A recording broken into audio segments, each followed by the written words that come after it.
জাল জন্ম মৃত্যু সার্টিফিকেটে অ্যাকশনে রাজ্য।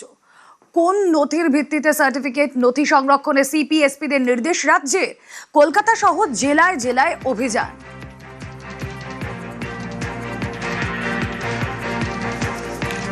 বাংলাদেশি ধরতে অ্যাকশনে রাজ্য সরকার। তৃণমূল আমলে হাজার হাজার ভুয়ো বার্থ সার্টিফিকেট, ভোটের পর প্রচুর ভুয়ো সার্টিফিকেটের হদিশ পাওয়া যাচ্ছে বলছেন মুখ্য সচিব। প্রায় 47,000 বার্থ সার্টিফিকেট খতিয়ে দেখা হয়, আর 47,000-এর মধ্যে 11,000-ই ভুয়ো বলে মুখ্য সচিবের দাবি। ভুয়ো সার্টিফিকেটের রমরমা দেখে প্রশাসনের মাথায় হাত, আর তাই ভুয়ো ধরতে রাজ্য জুড়ে অভিযানে প্রশাসন। এসআইআর করে বাংলাদেশি ধরার আপ্রাণ চেষ্টা কমিশনের। মমতা সরকারের অসহযোগিতায় লিস্টে এখনো ভুয়ো, ভোটার তালিকায় অনেক ভুয়ো ঢুকে। মুখ্য সচিব এমনই বলছেন, জাতীয় অখণ্ডতার জন্য এই অ্যাকশন খুবই জরুরি।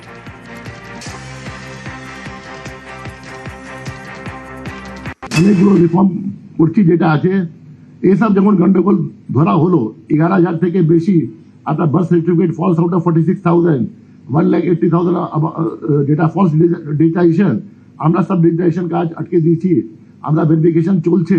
আর মানুষকে অসুবিধা হচ্ছে, কিছু লোক যে গন্ডগোল করছে, কিছু যেটা আছে অ্যান্টি সোশ্যাল এলিমেন্ট আছে, কিছু যেটা লোক গন্ডগোল করছে, ও জন্য ভাইরাল পাবলিক যেটা আছে সাফার করছে।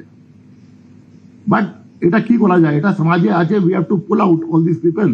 কিছু টেম্পোরারি অসুবিধা হবে, কিন্তু ফাইনালি যেটা আছে পরিষ্কার পরিচ্ছন্ন জন্য একটা ভালো সিস্টেম তৈরি হবে।